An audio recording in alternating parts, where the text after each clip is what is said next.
لم يكن الذين كفروا من أهل الكتاب والمشركين منفكين حتى تأتيهم البينة رسول من الله يتلو صحفا مطهرة فيها كتب قيمة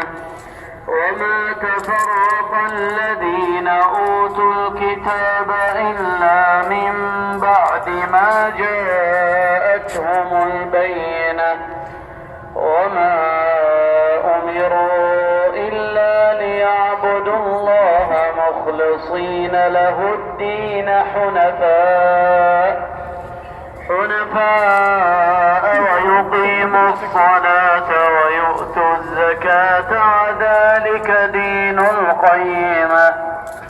إن الذين كفروا من أهل الكتاب والمشركين في نار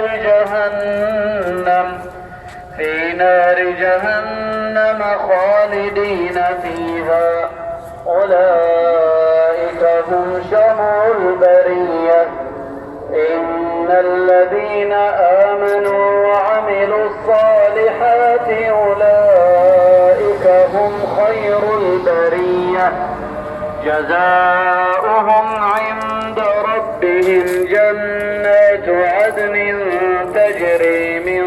تحتها الأنهار خالدين فيها أبدا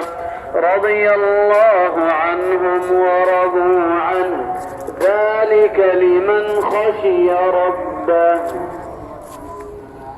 أرأيت الذي يكذب بالدين فذلك الذي يدعو